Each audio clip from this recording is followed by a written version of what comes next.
Muy buenos días, queridos oyentes. Un cordial saludo de aquí, de parte de la Consejería. Es un placer saludarles de nuevo en este programa de Caminamos Contigo. Un programa realizado por el Departamento de Consejería, que cada sábado brinda diálogos. A veces el equipo estamos, a veces tenemos invitados, como hoy. Personas invitadas que están especializadas en el tema, y como ya habrán visto hoy en el tema, un tema tal vez para muchos desconocido, pero después de esa hora y media, si usted va a escuchar, ya va a ser más conocido. Es un placer poder saludarles y también informarles que usted puede pedir consultas, turnos para consulta aquí en el Departamento de Consejería. Si usted necesita algunos consejos en su familia, su matrimonio, tenemos un número habilitado en horas de oficina. Es el número 0984 77 7707. Ahí usted puede enviar mensajes y pueden comunicarse con nosotros para pedir turnos o cualquier consejo, lo que usted necesita. Se les va a atender amablemente en ese número. Bueno, hoy tenemos al señor Corny Neufeld. Es historiador, licenciado, y por el tema de hoy lo que queremos tratar es, él es la persona indicada. Estamos en este año en una celebración de 500 años.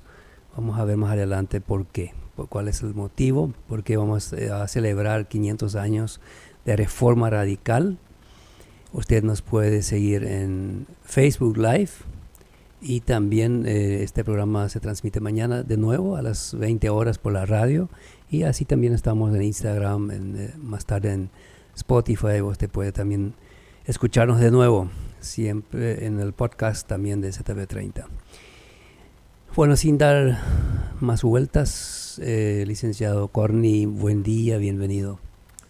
Sí, buen día, Enrique. Con mil gustos yo acepté la invitación para hablar sobre un tema que a mí demasiado me conmueve.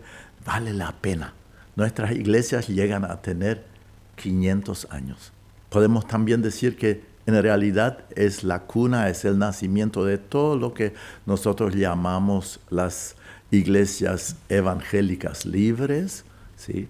Y vale la pena festejar. A mí me gusta festejar, y a mí me gusta también saber algo más de lo que fue esta reforma radical, como solemos decir, el surgimiento de las iglesias anabautistas menonitas.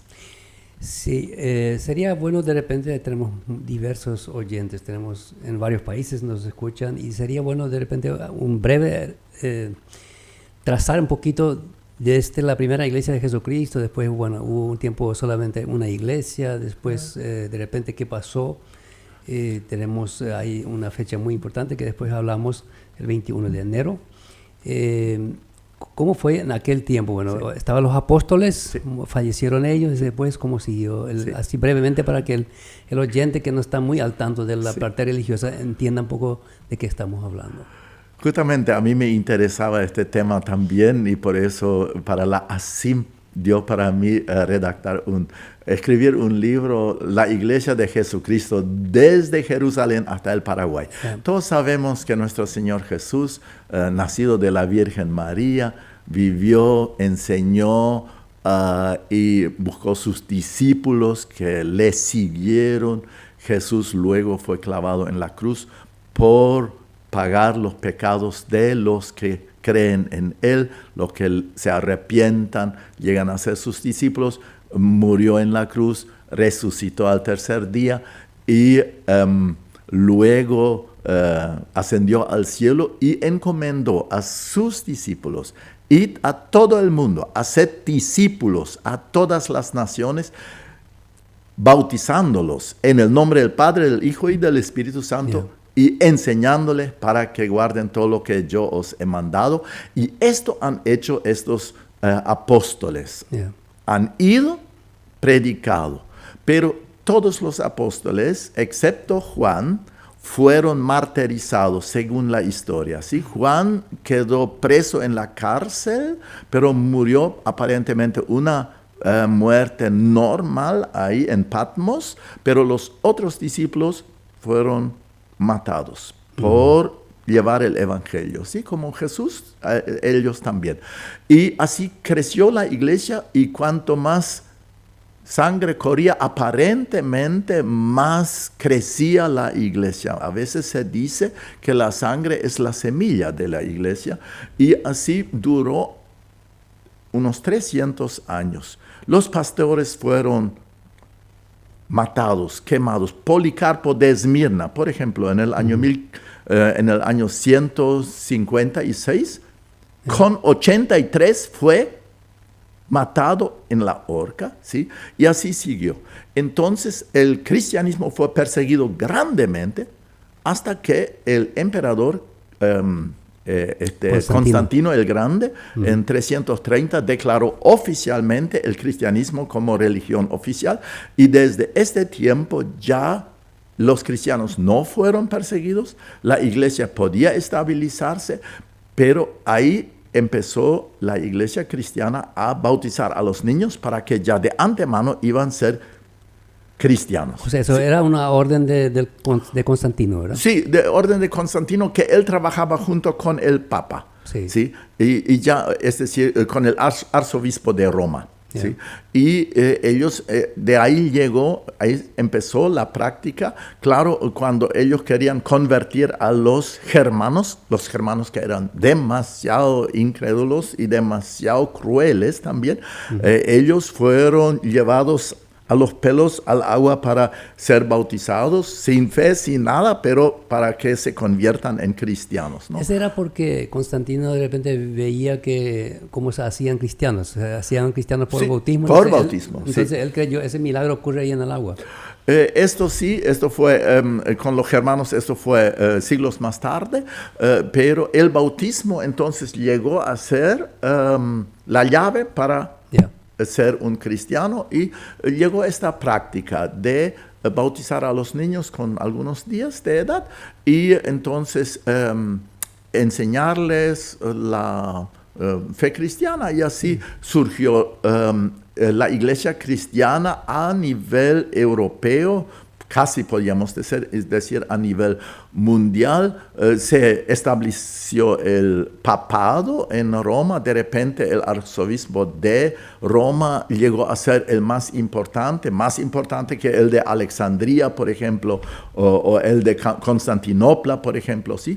Y se estableció así, y pasaron los siglos, y siempre el papado se puso más fuerte, y muchas veces hubo conflicto entre los emperadores y el papado. Muchas veces trabajaron juntos, muchas veces lucharon en contra, y duró así, nosotros decimos un poco la Edad Media, duró luego hasta el tiempo de la Reforma.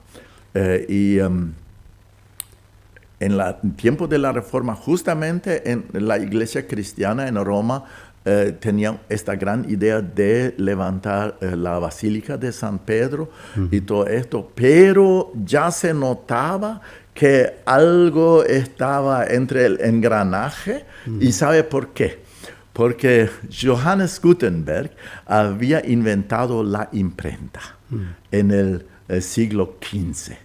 Y con esto inició una nueva era, con imprimir libros. ¿Y cuál fue el primer libro que imprimió Johannes Gutenberg con su imprenta de letras movibles? La Biblia. Entonces hubo la Biblia a todo el mundo. En aquel entonces las Biblias solamente estaban conocidos en los monasterios, ¿sí? Y fueron copiados con letra muy prolija de los monjes, un trabajo tremendo. Y yo respeto este trabajo de los monjes, porque estaban ahí sacrificándose, copiando la Biblia. Pero ahora pero hubo muy pocas Biblias. La gente no entendía la Biblia porque era también en latín. También la Biblia que imprimió Johannes Gutenberg fue en latín. Poca gente, solamente los letrados podían leer, ¿sí? Los entendidos, ¿sí? El pueblo mismo, inclusive muchos sacerdotes así, no entendían la Biblia. Muchos sacerdotes nunca habían tenido una Biblia en su mano. Con Johannes Gutenberg cambió esto y los entendidos al leer la Biblia se descubrió que lo que dice ahí, y mucha gente despertó y dijo, wow, lo que aquí dice la Biblia es muy diferente como las prácticas en mi iglesia se tratan. Y por eso Johannes Gutenberg en realidad con imprimir la Biblia y dar la Biblia al pueblo para que pueda leer, esto hizo toda esta revolución cultural y revolución religiosa que nosotros decimos con el siglo XVI, a inicios del siglo XVI, con la Reforma, y ahí sí hubo turbulencias culturales y religiosas en toda Europa central, sea en Roma, sea en Alemania, sea en Europa, donde por leer la Biblia, porque la Biblia es dinámica, la Biblia también dice, Jesús mismo dice, lean en la Biblia y ella muestra el camino a salvación. Y palabra viva. Ahí, esos son los aspectos preliminares de lo que movió en realidad este movimiento de la Reforma, y en medio de la Reforma por Lutero, Ulrich Zwinglio y así, surgió esta rama de una reforma radical de la que vamos a hablar hoy. Sí, interesante es eso. Y eso hubo un momento, entiendo, que donde incluso había 3 papas. O sea, también en la dirección ahí fallaba algo. Yo no quiero hablar de los papas, pero hubo tiempos donde hubo grandes conflictos en la iglesia cristiana, lo que nosotros hoy solemos decir la iglesia apostólica romana. Claro, hubo una vez 3 papas, hubo muchas cosas que hoy inclusive los de la iglesia iban a decir, ay, pena, esto no se hace. Pero fueron tiempos muy oscuros. Por eso muchas veces hablamos también de la Edad Media como una edad, como siglos oscuros. ¿Cuántas brujas se ha quemado? ¿Cuánta gente ha sufrido? ¿Qué yugo se le puso al pueblo para que los eruditos, los monjes podían vivir su vida? Hay una sociedad alta de religiosos y una sociedad muy, muy, muy pobre y precaria. Eran tiempos muy, muy, muy diferentes como hoy, y todo en nombre de Dios, en nombre de la iglesia. Eso es el problema, ¿sí? Y por eso el tiempo daba como para librarse, como para hacer un cambio, ¿sí? Y con el siglo XVI, iniciado en el siglo XV con Johannes Gutenberg, con la imprenta, ya dio para esto, y yo creo que ahí ya tenemos que hablar del reformador Martín Lutero, que él, leyendo la Biblia, él era monje, se castigaba y se sacrificaba por Cristo, pero no encontró la paz interior, ¿no? Y entonces, leyendo la Biblia, descubrió algo nuevo en la Biblia, lo que hasta ahora no se había escuchado él, y fue que la salvación viene por fe. Sí. Y entonces él reconoció esto. Ay, yo tengo que entregar mi vida a Cristo, yo tengo que tener fe en Dios y Él me va a dar la salvación. Y esto para Lutero fue algo tremendo para su vida personal, pero vio como monje, vio las prácticas en la iglesia y un día se le atrevió, porque parece que tenía un poco un espíritu revolucionario, tomó su lápiz y un buen cartulina y metió unos 95 tesis, sí, oraciones donde proclamaba la injusticia, también lo que no concordaba, la enseñanza práctica con la Biblia y así. Y él en realidad estaba luchando contra las indulgencias. Yo sé que muchos hoy no entienden ni la palabra indulgencia, pero indulgencia, eso se practicaba en estos siglos.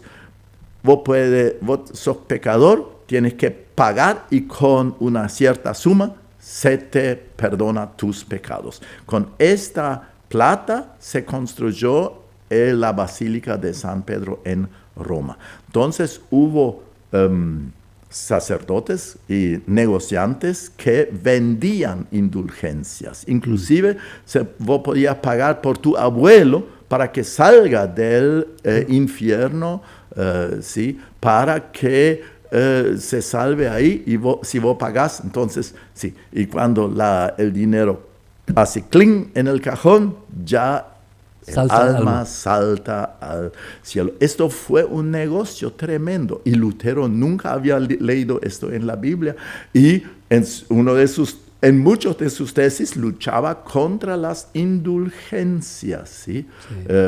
Para salvarse del purgatorio, todo esto. Y con razón. Y entonces, clavando estos 95 tesis, fue un 31 de octubre, 31 de octubre del año 1517. Sí.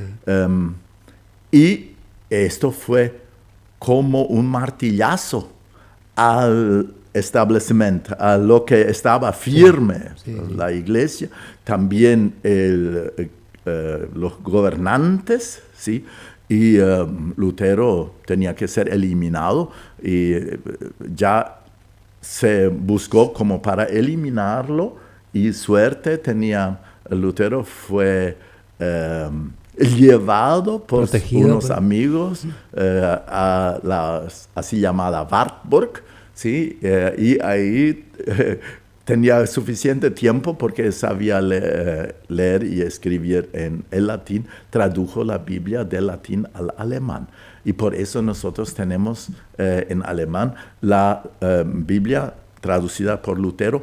Luego al castellano también, el señor Reina, el señor Valera hizo la revisión, llamamos esta versión Reina Valera, ¿sí?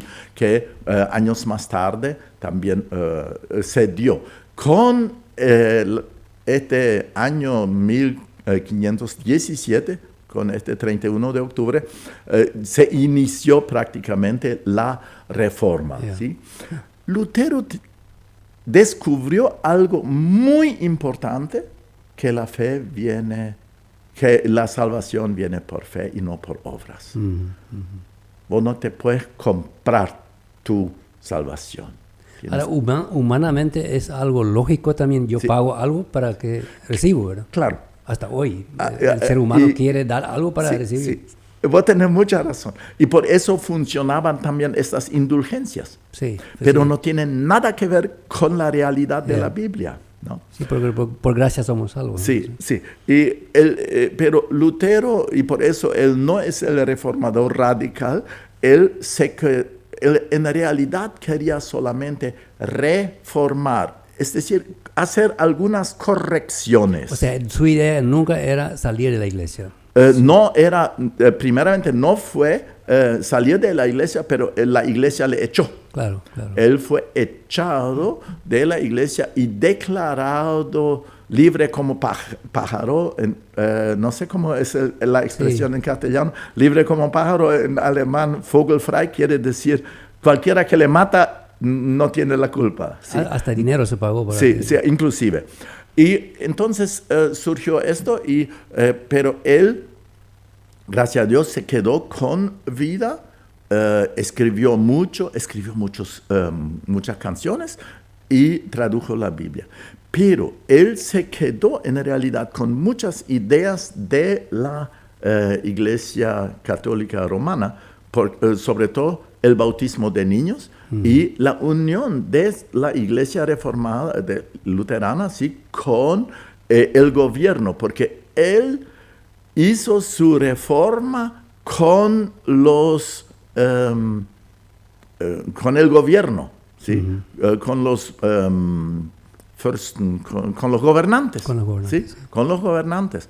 Y entonces fundó también una iglesia del pueblo, una iglesia del Estado, y casi la mitad de Alemania, o tal vez en partes mucho más de la mitad, llegó a ser iglesia luterana y no apostólica romana, ¿sí? El sur, Baviera y así, más bien católico; el norte, más bien luterano, así fue. Y surgieron otros movimientos. Por ejemplo, en Suiza tenemos un reformador muy similar como Lutero, se llamó Ulrike Zwinglio. Y ahí surgió justamente lo que tenemos con las iglesias anabautistas menonitas, surgieron en Suiza. Sí. Surgieron ahí en Zurich, donde Ulrike Zwinglio, con unos muchachos entendidos, humanistas, entendidos de las escrituras, escudriñaba la Biblia. Y se dieron cuenta, wow, sí, wow, la salvación viene por fe. Dios quiere tener seguidores, Dios quiere que cumplimos su palabra, que la enseñemos. Y también ahí discutieron la cuestión del bautismo. Y ahí entonces hubo una pelea entre Ulrike Zwinglio y sus otros amigos. Y hubo tres que siempre se menciona: Konrad Grebel, Felix Manz, Georg Blaurock. Esos tres eran Más igual radicales. entendidos, humanistas que entendieron la cosa y discutían con Ulrike Zwinglio. Primeramente Ulrike Zwinglio se dio cuenta, sí, está bien, tendríamos que hacer el bautismo por fe de adultos, pero después él se dio cuenta, ay no, entonces mi grupito va a ser muy pequeño. Yo quiero que toda la Suiza va a ser reformada con esta idea. Y por eso él entonces echó esta idea del bautismo de fe y de adultos y dijo, no, quedamos con el bautismo de niños y necesitamos hacernos más fuerte por el Consejo del Estado de Zurich, ¿sí? Sí. Entonces, con el gobierno.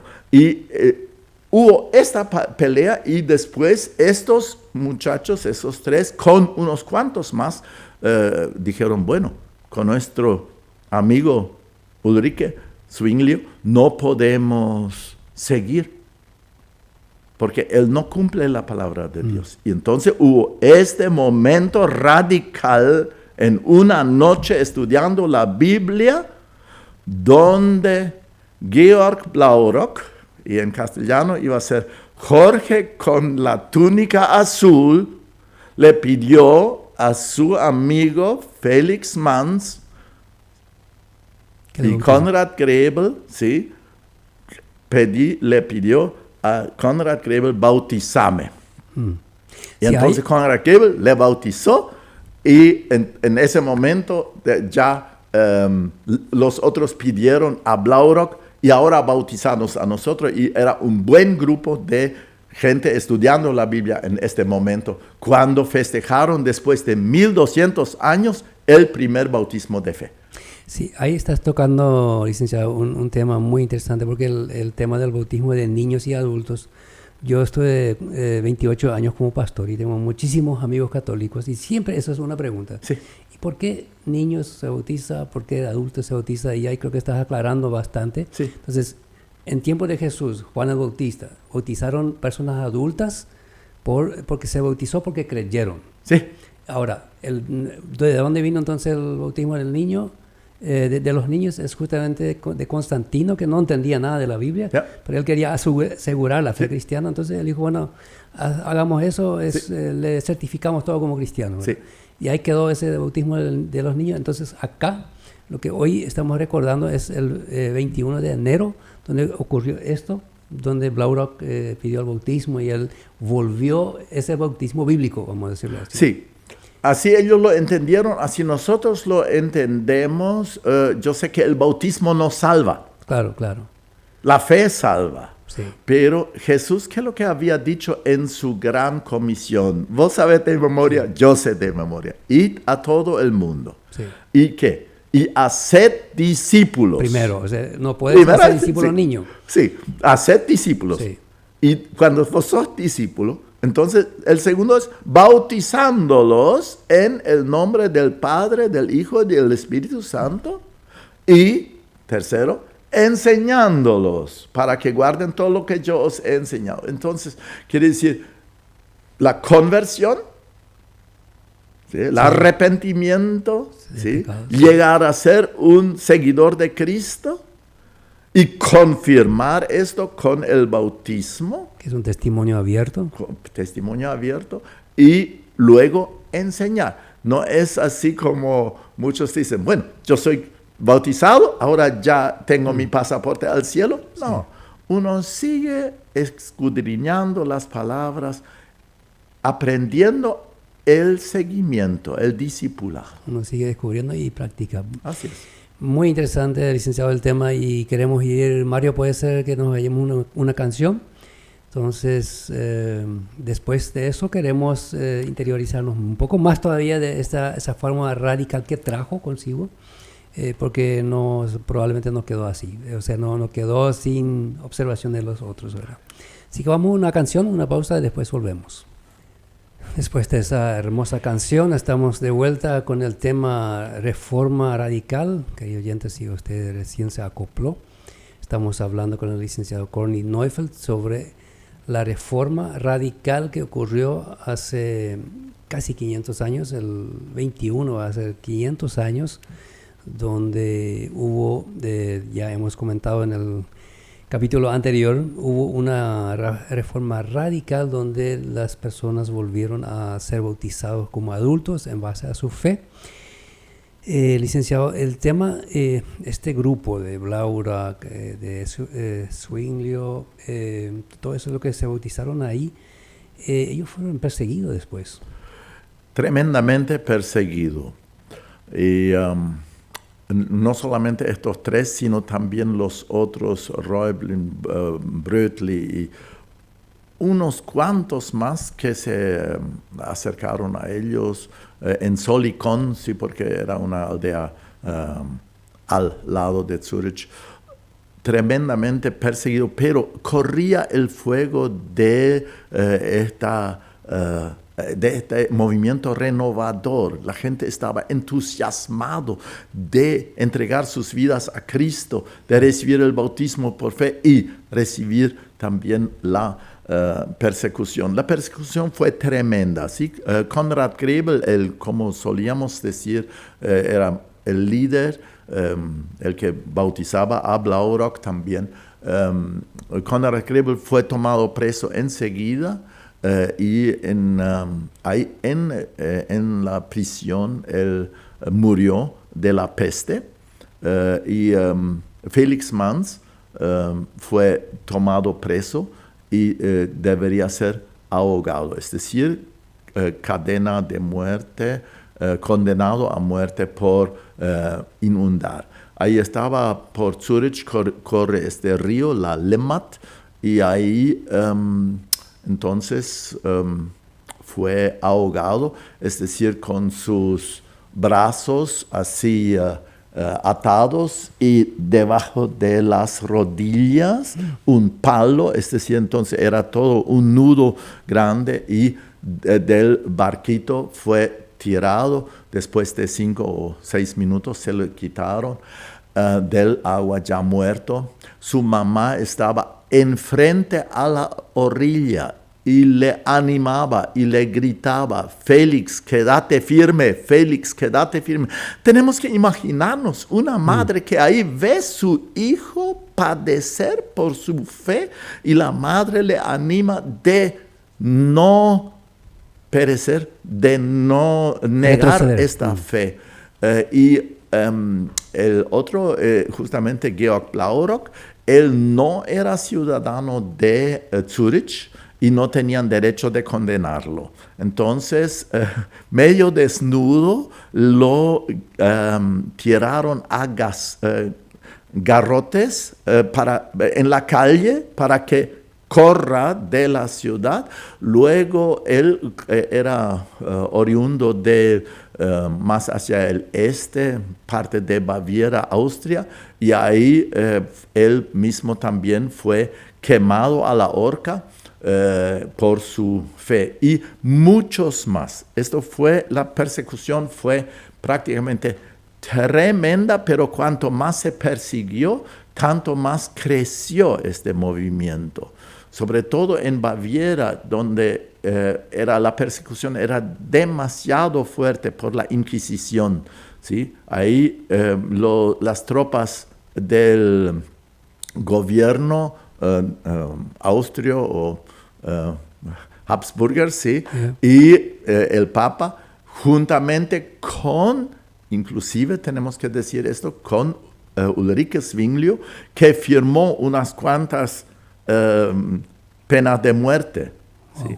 Ulrike Zwinglio quería de todo corazón que todo Suiza iba a ser reformado y luchó con su ejército contra los ejércitos católicos, y los ejércitos católicos eran más fuertes y fue matado Ulrike Zwinglio en la guerra y su cuerpo cortado en pedazos y llevado a los diferentes cantones de Suiza para ver, no hay que cambiar de religión a la iglesia reformada de Ulrike Zwinglio.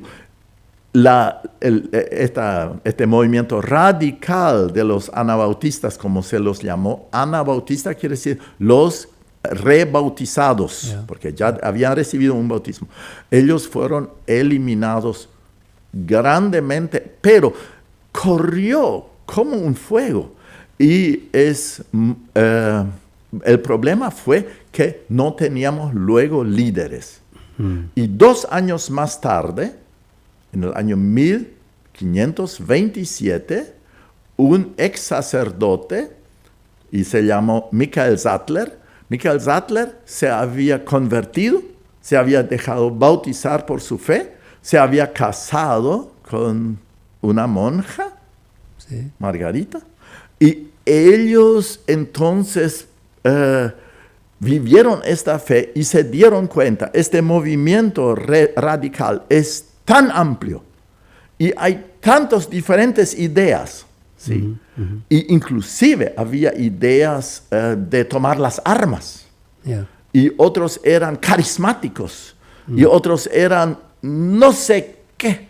Entonces ellos dijeron, bueno, tenemos que juntarnos para deliberar bíblicamente quiénes son anabautistas, quiénes son de nuestro grupo que entienden la Biblia tal y tal. Entonces se reunieron en Schleitheim, una aldea en Suiza, y ahí en secreto hicieron un estudio bíblico muy intensivo y redactaron una confesión de fe de Schleitheim. 7 artículos de la conversión, del bautismo, de los pastores, de la disciplina eclesiástica y de la no violencia. 7 puntos. Esto fue en febrero del año 27, 2 años después del surgimiento del primer bautismo. Cuando las tropas del gobierno y de la iglesia se dieron cuenta, ahí hay un grupo que se juntó así, entonces ellos decidieron matarlos a todos y fueron buscados y matados. Michael Sattler, que fue el que redactó la confesión de Schleitheim, como el que tenía a su cargo, ¿sí? Y es lleno de citas bíblicas, de informaciones interesantes que a nosotros nos ha formado, ¿sí? él fue tomado preso y fue quemado a la horca, y su esposa Margarita fue ahogada. Yo siempre suelo decir, fueron los derechos humanos de antaño, los hombres quemados, las mujeres ahogadas. Pero este documento, la confesión de Schleitheim, es algo tan tremendamente interesante. Sobrevivió. Sobrevivió. Y no fue redactado de arriba hacia abajo, ¿no?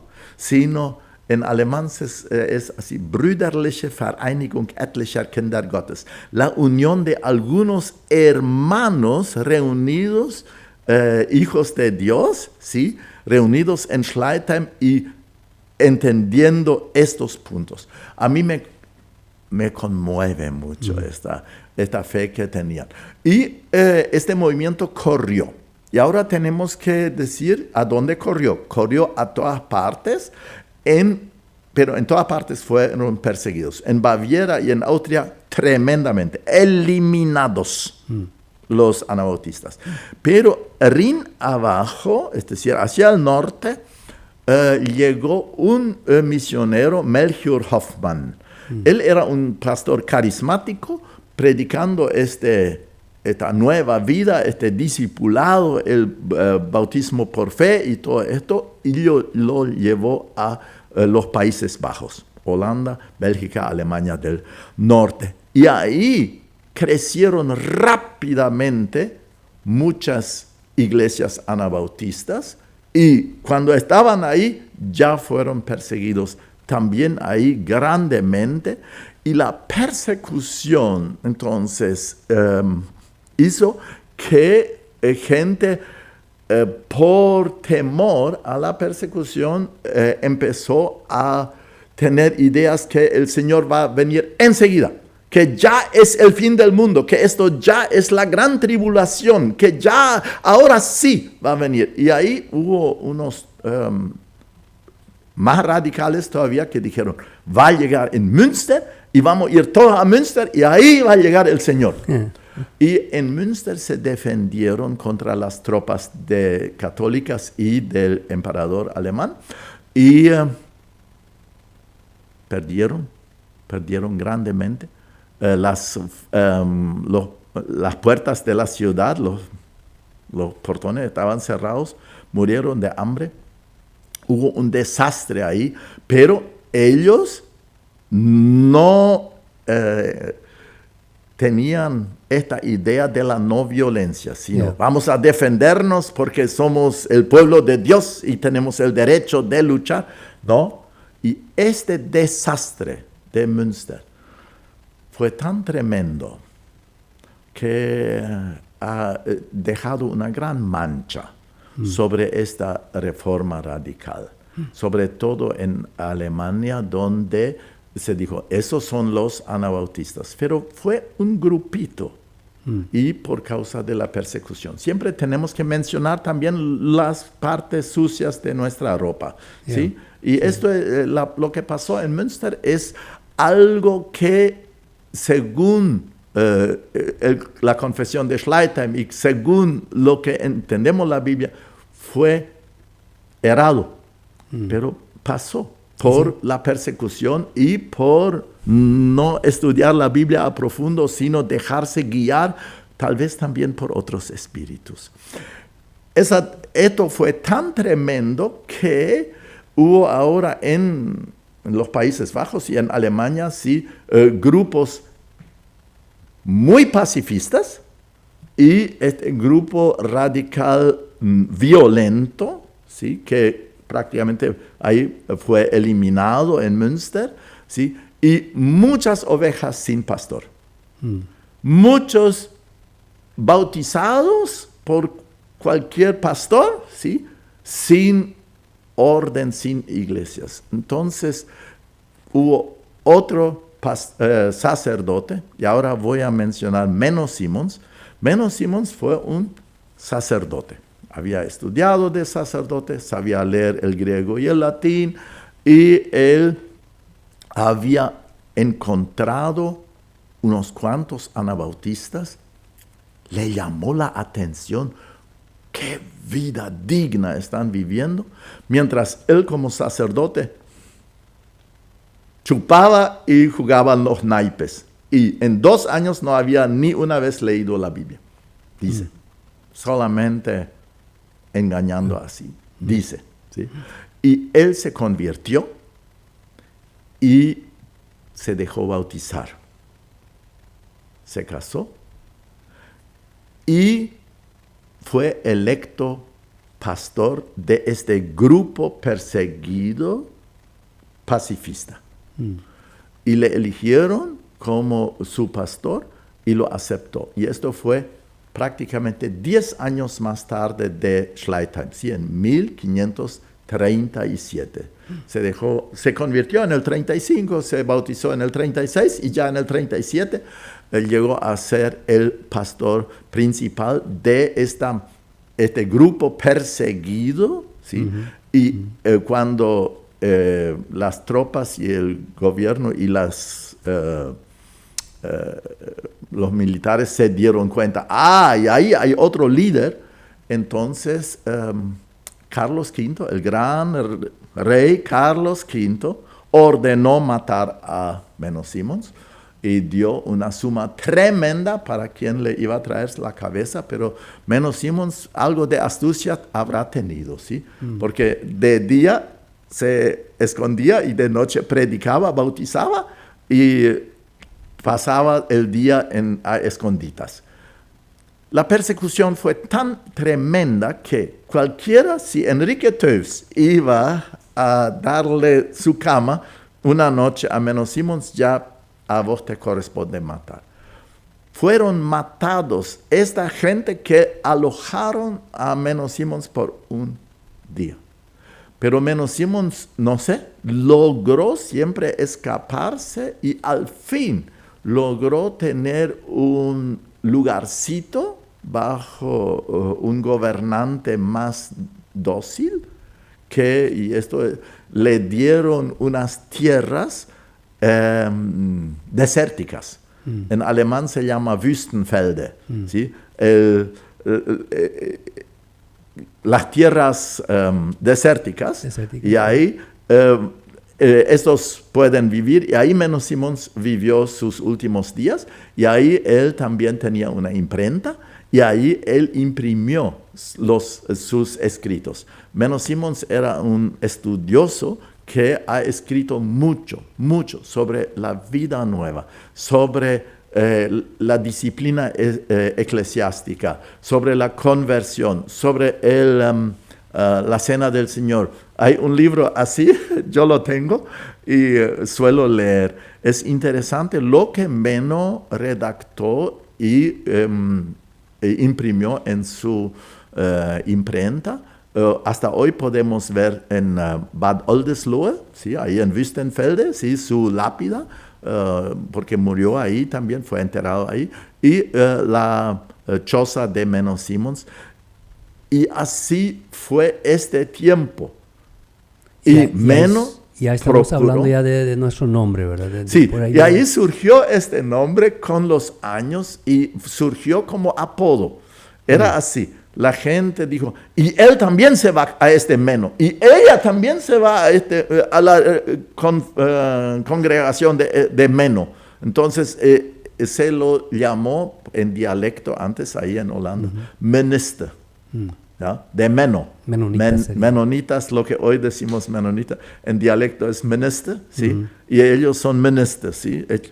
Eso es, nosotros los paraguayos entendemos muy bien esta situación de dar nombre. Hay lopistas, hay... se da rápido un apodo. Cualquier cosa así. También el líder recibe, su grupo, ¿sí? Recibe este nombre, ¿sí? Cartista o no sé qué más, ¿sí?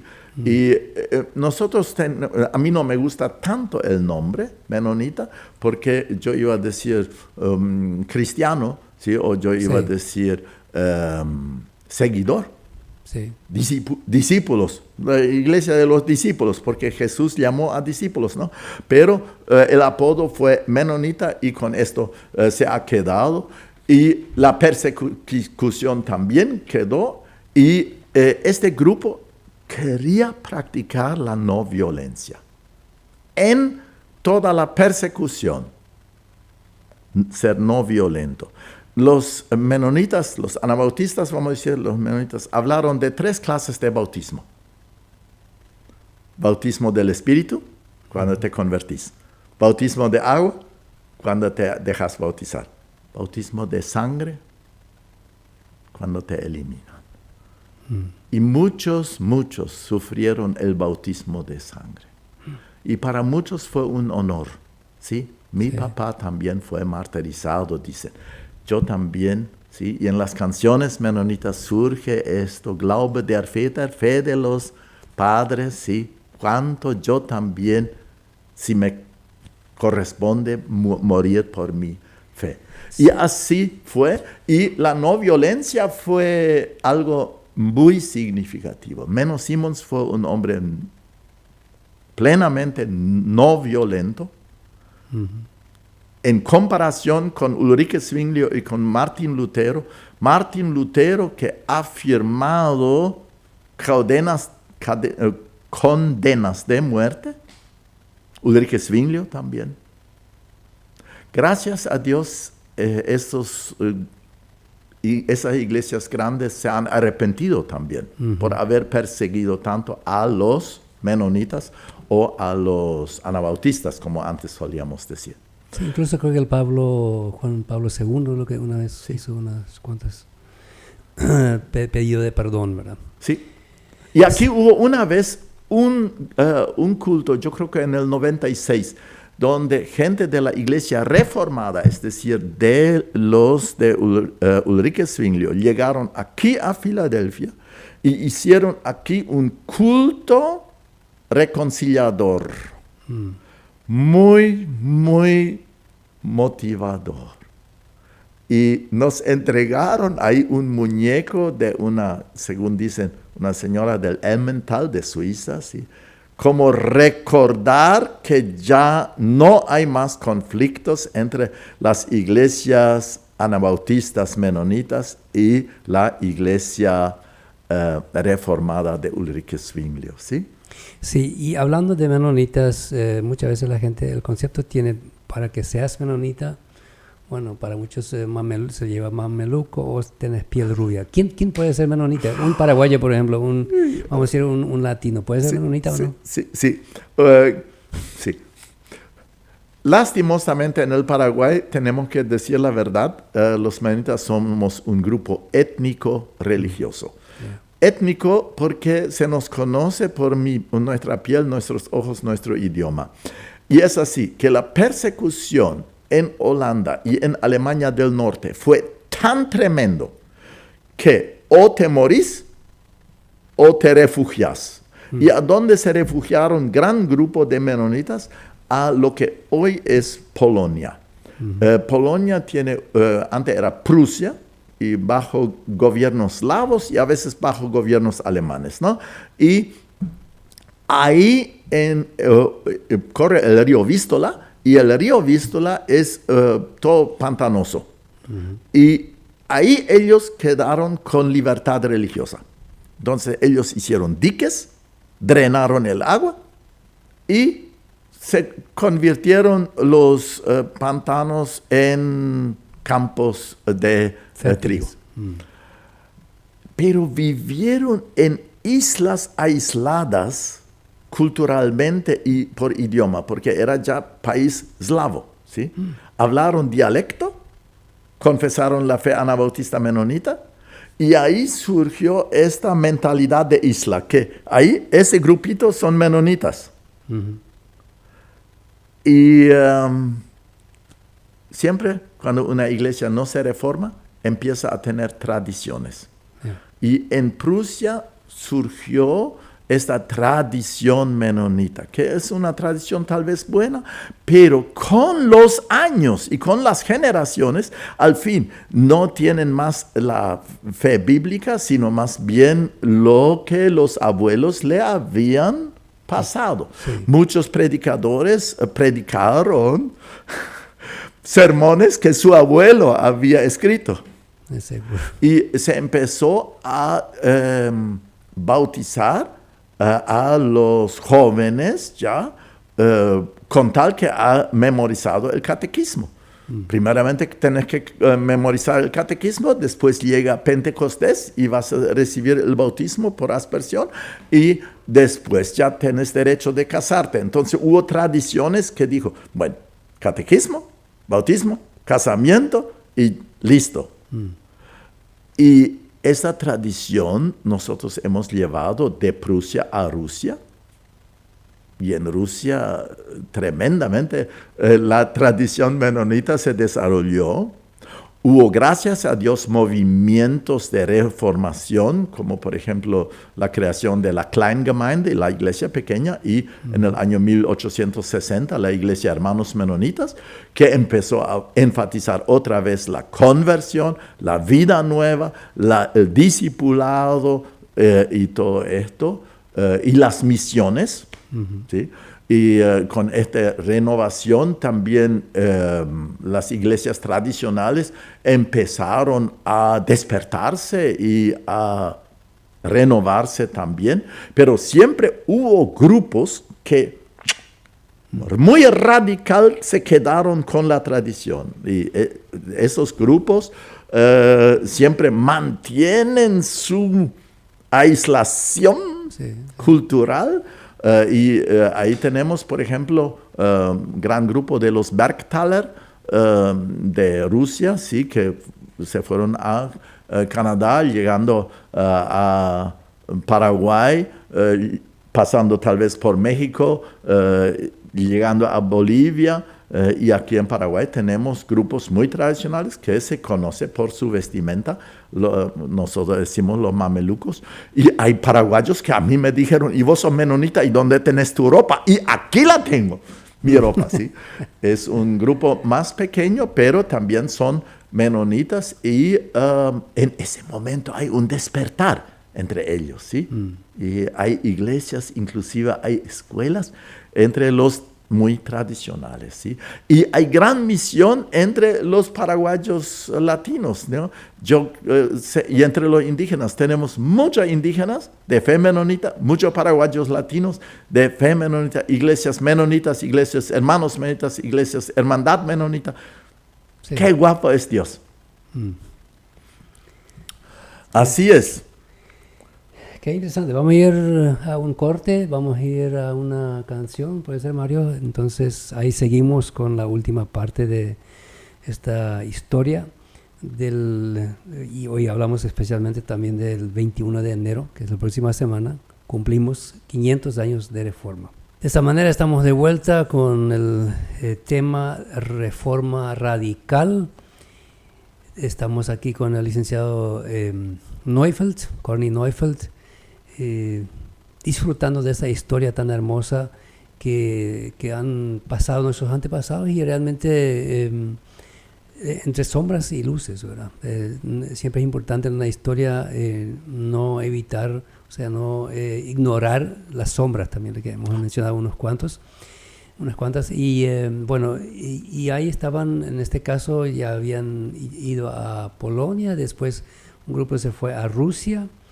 Y bueno, en Rusia hubo una pequeña reforma también de vuelta, ¿verdad?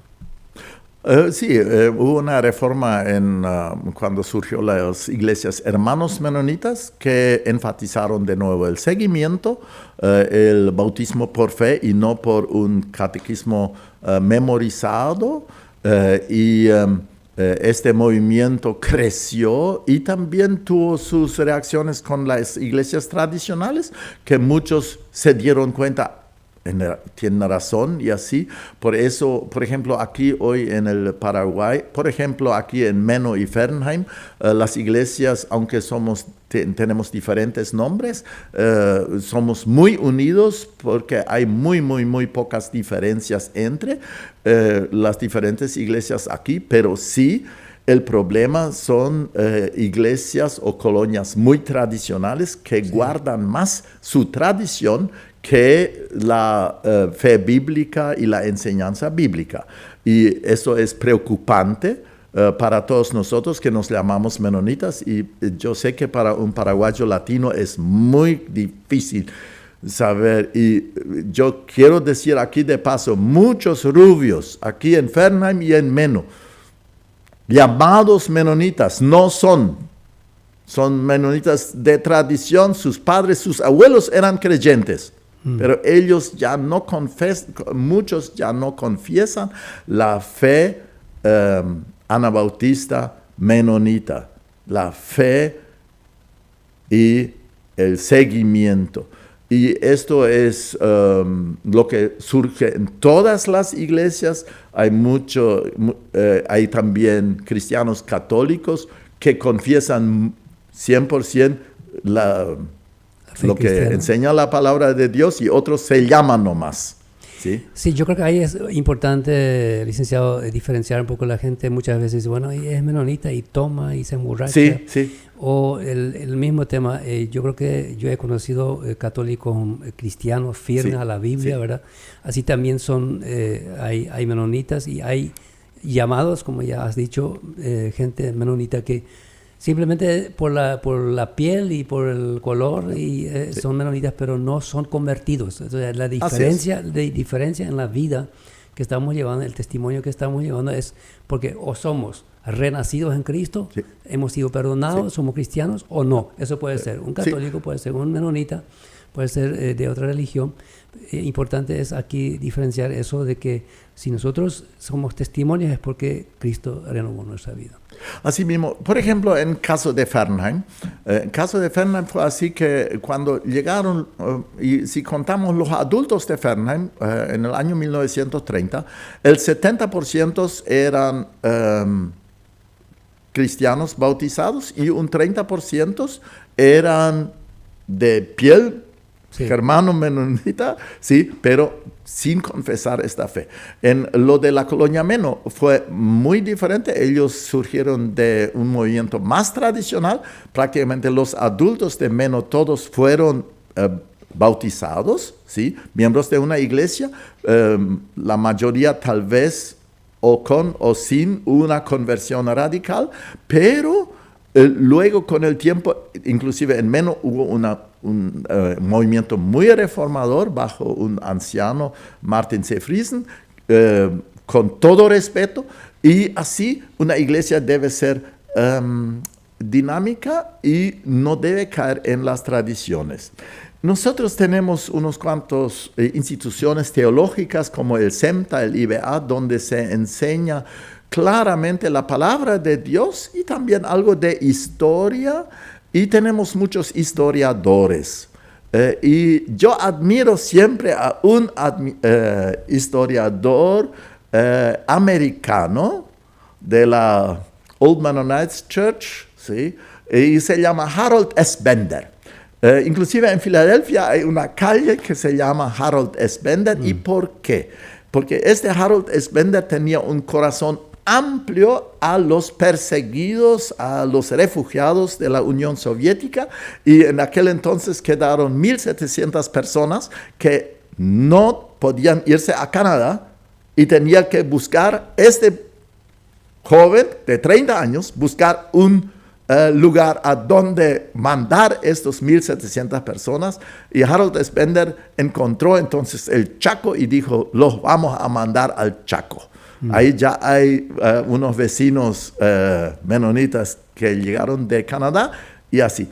Y nosotros le debemos mucho a Harold S. Bender, pero yo le debo más todavía a él porque él fue historiador anabautista, y en tiempo difícil él escribió él redactó un escrito donde él nos explicó quiénes somos los anabautistas menonitas.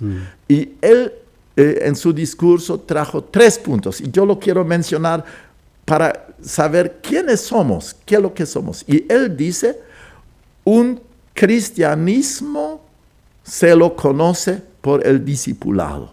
Un cristiano es un discípulo. Sí, un seguidor. Un seguidor. ¿Ya? el ser cristiano se demuestra en el seguimiento. Esto es la primera cosa. La segunda cosa que dijo, que la iglesia anabautista menonita es una hermandad, es una sociedad de hermanos. Es decir, vivimos la iglesia no como una jerarquía, sino la hermandad. Así también la confesión de Schleitheim, ahí teníamos la misma idea, ¿sí? Que cada uno lee la Biblia, la entiende, la interpreta y la vive.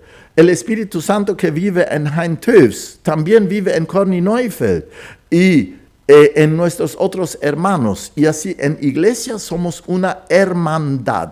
Yeah. Eso es el segundo punto de Harold S. Bender, que a mí me gusta tanto, ¿sí? Que no tenemos aquí jerarquía, sino somos una comunidad de hermanos. Y en tercer lugar, la iglesia vive una ética de paz y de no violencia. Es decir, cristianos viven una vida de paz y de no violencia. Un anabautista menonita no toma el arma.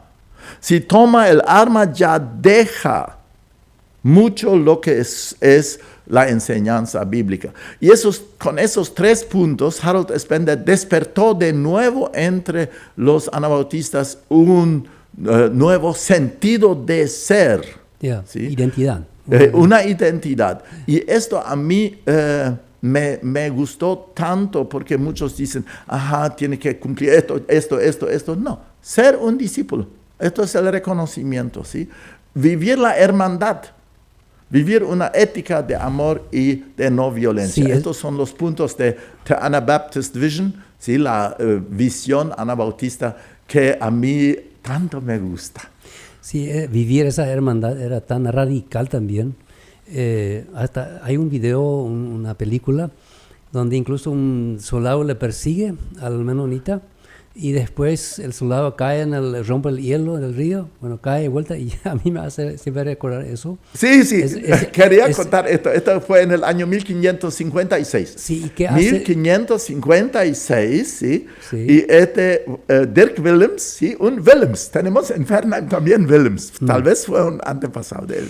Y él, por ser anabautista, por ser menonita, fue tomado preso en la cárcel y, no sé, por astucia, como muchos menonitas son medio astutos, sí, logró escaparse. Sí. Escapó y corrió por el río congelado, y como seguramente ya no tenía tanta pancita, sí, pasó, y el soldadito, tal vez un poco más gruesito, sí, le persiguió, cayó en el hielo. Dirk Willems se dio vuelta, lo sacó de las aguas congeladas, porque de agua congelada no se puede salir, porque el hielo es muy resbaloso. Le sacó. ¿Qué es lo que pasó? La gente enseguida le tomó de vuelta preso a Dirk Willems y lo condenó entonces a muerte. Y esta muerte, Hein, esto me conmueve demasiado. Vos puedes leer esto en el Märtyrerspiegel, Espejo de los Mártires. Sí. Y hay cuenta esta historia tan triste de la muerte de Dirk Willems. Él fue atado en el poste y se le puso toda la leña, ¿sí? Para quemarle en la horca. Sí, él podría haber escapado ahí. Sí, pero le tomaron preso de nuevo. No, pero yo digo, si no hubiera ayudado a ese soldado. Sí. Que entonces, sí, por haber salvado a un soldado, sí, se escapó, pero bueno. Y lo que yo quería decir de esta muerte, tenía mala suerte con el viento. El viento empujaba el fuego, así que esta muerte duró horas. Estaba ahí en la horca, ¿sí?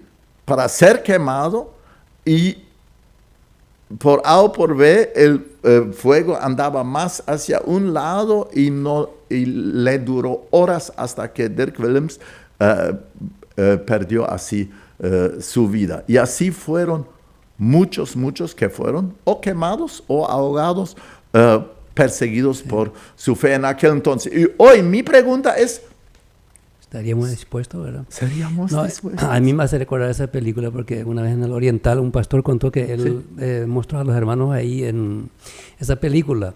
Y en esa escena, cuando Williams se da la vuelta para salvar a su enemigo, uno de los hermanos se levanta y dicen, ¡Detab! O sea, no Así podía creer cómo va a hacer eso porque era su muerte, ¿verdad? Entonces él podía escapar y no escapó. Sí. Y era tan fuerte el amor hacia el enemigo, también, ¿verdad? Sí. Y esto es lo que la Biblia dice. Jesús dice, amad a los enemigos. Sí. Y así. Y nosotros los menonitas, claro, ahora tenemos que mirar un poco el aspecto amplio. En realidad, según el conteo de la Conferencia Mundial Menonita, somos 2.600.000 miembros bautizados. Ahí no cuentan los niños, aquí no cuentan los de tradición menonita, incrédulos, sino los miembros bautizados. Y lo interesante es que más de la mitad son de color. Es decir, nosotros los menonitas rubios aquí en el Paraguay somos la minoría. La mayoría son personas de color y, dicho de paso, más de 200.000 en África, en Congo. Wow. Y todos son negros. Lo que me llamó la atención en el Congo, también ellos tienen escuelas menonitas. Y hay 50.000 niños africanos negros que ingresan en escuelas menonitas como tal vez en Loma Plata, la Cenedín, o aquí en de Cutlarosa o Gutenberg o así. Es decir que tenemos un mensaje a dar, ¿sí?, para la gente que necesita una formación y una fe. La Conferencia Mundial Menonita se reúne cada 6 años. No sé quiénes recuerdan el año 2009, la Conferencia Mundial Menonita en Asunción. Esto fue una fiesta tremenda. Y me dio para irme a Pennsylvania, ¿sí?, para la Conferencia Mundial Menonita en el 2015. Una fiesta mundial. Negros e indios de India y japoneses y América Central y de todo el mundo, la gente se reunió festejando este anabautismo. Y por otro lado, la Conferencia Mundial Menonita también redactó un libro, Lo que juntos creemos. Tiene 7 aspectos importantes donde estos 2.600.000 menonitas estamos unidos. Y algunos puntos quiero mencionar rápidamente. Creer en Dios. Tienes 2 minutos. Porque Dios. Creer en Dios, creer en el Hijo, en el Espíritu Santo. Vivir la paz. Leer la Biblia juntos. Somos una familia universal que se une en Cristo. Y para mí, vivir la fe, el discipulado, es lo más importante. Festejando 500 años, ahora el otro martes, en la iglesia Emanuel en Loma Plata. Vamos a festejar, ¿sí? En alemán va a ser este caso, ¿sí? Y 500 años, vale la pena festejar 500 años. Iglesias libres, iglesias reformadas, iglesias, radicales, ¿sí?, que confiesan, viven y proclaman. Amén y amén. Así vamos a estar ahí. Y bueno, estamos llegando al final de nuestro tiempo. Quiero orar para terminar. Entonces, de esa manera culminamos un programa más de Caminamos Contigo. Oremos. Padre Celestial, estamos ante ti. Te damos gracias por esta historia que tú nos has guiado en toda esa historia. Te damos gracias por aquellas personas que han sido tan fieles y que han sido tan fuertes, firmes y han muerto por su fe, porque se han mantenido firmes en su fe, aunque tuvieron que sufrir muertes crueles por gente ignorante, gente que no entendían, gente que estaban con otra mentalidad, pero tú siempre le has dado esa fe, esta fortaleza. Y hoy día, Señor, enséñanos a seguirte firme con todos los puntos que hemos escuchado recién, de leer tu palabra, de orar, de seguirte como tú has dicho en tu palabra. Bendiga a cada cristiano, sea de la religión de que viene, con tal que es un cristiano renacido, uno que te conozca, uno que vive tu palabra. Bendiga a cada uno y también a esta fiesta que se va a tener el martes que viene, que realmente sea un memorándum para nosotros y que realmente tu bendición siga por muchos años y podamos seguir siendo un impacto en nuestro país y una bendición para nuestro país. En el nombre de Jesús. Amén. Amén. Muchas gracias, Corny. Realmente nuestro tiempo se acabó. Entonces, te agradezco por aceptar esa invitación. Entonces, el martes estaremos ahí de fiesta. Y muchas felicidades también a cada uno que ha aceptado a Cristo y que sigue este paso. Seguir a Cristo. Esto es el tema. Ese es el tema. Así que, queridos oyentes, de esa manera culminamos el programa de hoy. Que Dios les bendiga ricamente y nos encontraremos, Dios mediante, el próximo sábado con un nuevo programa.